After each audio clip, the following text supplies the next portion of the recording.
Good evening, I am Anil Ojha. Welcome to Easy Class. Today I am going to teach you Geography for class 10th, chapter 1st, Resources and Development.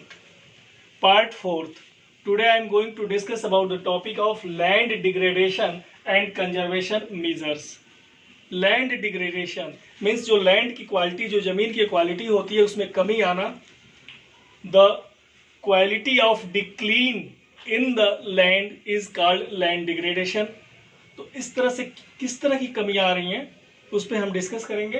Eight present there are about 130 million hectares of degrade land in India and nearly 28% of it belong to the forest degrade area and 56 of it is water eroded area and rest is affected by saline and alkaline deposits.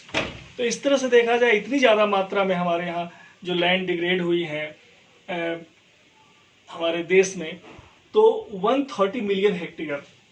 उसी तरह से 28% जो land है वो forest की degrade हुई है और 56 जो है वाटर इरोडेड एरिया है और बाकी सैलाइन यानी खारा या एल्काइन डिपॉजिट्स के चलते लैंड डिग्रेड हुई है. ओके, और इसके रीज़न क्या है डिग्रेड होने के? तो इसके रीज़न है मुख्य रूप से in Jharkhand and Chhattisgarh, Madhya Pradesh, Orissa deforestation due to mining have caused severe land degradation. यानी जो हमारे स्टेट हैं झारखंड, छत्तीसगढ़ और इन सब स्टेट में क्या हो रहा है, माइनिंग हो रही है, फिर डिफॉरेस्टेशन किया जा रहा है, डिफॉरेस्टेशन में जंगलों की कटाई हो रही है, इसके चलते यहाँ लैंड डिग्रेडेशन हो रहे हैं. तो what is the solution of it? इसका हल क्या है? तो afforestation and proper management of grazing can help the problems of land degradation. Planting of shelter belts of plants, control on over grazing are some of the methods to check land degradation in arid area. इसको solution ये है कि afforestation, जैसे deforestation का मतलब कि बनों की कटाई, पौधों की कटाई. एफॉरेस्टेशन यानी पौधों को लगाया जाना, जहाँ पे प्रॉपर मैनेजमेंट किया जाए ग्रेजिंग का, ताकि उससे लैंड डिग्रेडेशन पे असर ना पड़े. और इस तरह से और भी चीज़ें हैं जो प्लांट लगाना, प्लांट कहाँ लगाना, तो शेल्टर बेल्ट्स ऑफ प्लांट्स, फिर ग्रेजिंग के लिए कंट्रोल करना. If we all do this type of things then we can check the land degradation. तब हम जमीन को डिग्रेडेशन को कर सकते हैं. Okay, now I am going to discuss next topic, soil resource of India. किस तरह के हमारे यहाँ सॉइल है, जो यहाँ पे मिट्टियाँ जो पाई जाती हैं वह कितने प्रकार की होती हैं और कौन कौन सी मिट्टियाँ we get in India. We can say on the basis of forest responsible for soil formation, thickness, color, texture, age, chemical and physical properties in India can be classified into different type. Nearly 6 प्रकार की classified कर सकते हैं मिट्टियों को.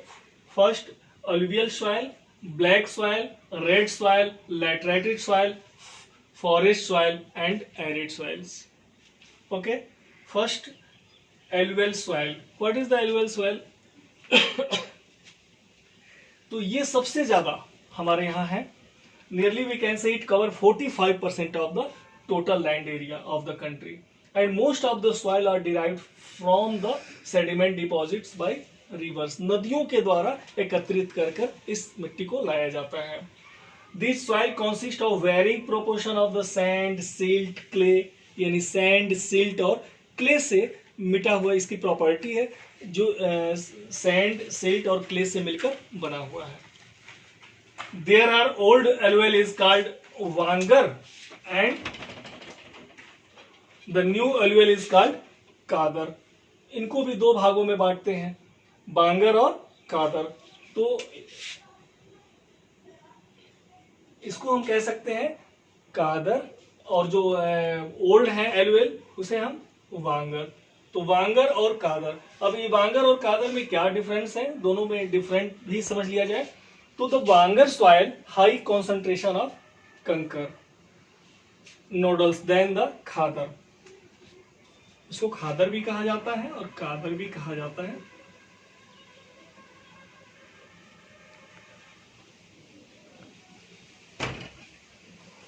Okay, तो एक जो चीज हमने ये समझ लिया कि जो न्यू ऑलियल सॉइल है उसे खादर बोलेंगे और जो ओल्ड है उसे वांगर बोलेंगे।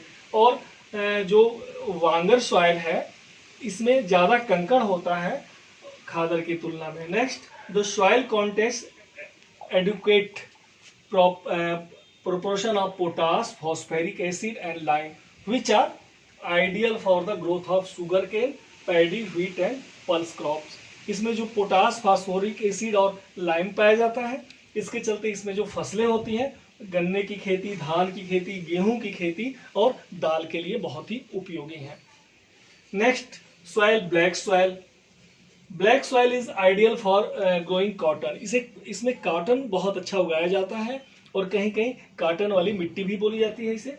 This type of soil is typical of the Deccan trap basalt region, separated over north west Deccan plateau and is made of the lava flow. Lava flow से बना हुआ है और यह दक्कन के क्षेत्रों में पाया जाता है।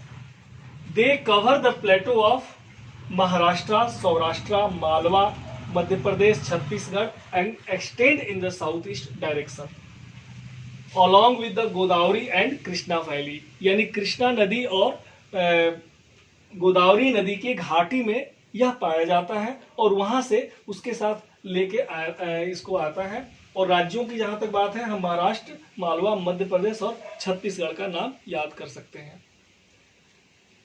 और क्या इसमें क्वालिटी है ब्लैक सॉइल में, तो they are rich in soil nutrient such as calcium carbonate, magnesium, potash, lime. इसमें इसकी क्वालिटी है कि भरपूर मात्रा में होती है। कमी कहाँ थोड़ी होती है, तो जनरली पुअर इन फॉस्फेरिक जो होता है ये कम होता है, फॉस्फेरिक कंटेंट इसमें कम पाया जाता है। And this soil are sticky, थोड़ा चिपचिपा होता है ये मिट्टी। एंड व्हेन वेट, जब ये गीली हो जाती है तो we can get the sticky this soil, ये थोड़ी सी चिपचिपी होती है। And difficult to work on unless tilled immediately after the shower first or during the pre monsoon period. Pre monsoon period या उसके बाद के समय में इसका प्रयोग करने में थोड़ा दिक्कत होती है। अतः ये ब्लैक सॉइल का, इसमें मैंने ये भी बता दिया कि इसमें क्या अच्छा उगाया जा सकता है। तो कपास की खेती बहुत अच्छी होती है and we can grow cotton in sufficient. Okay, now I am going to complete this video, and next video I would like to discuss about the red and yellow soil। Red और yellow soil क्या होता है, कहाँ पाया जाता है, I will discuss about all the things. Okay, thank you.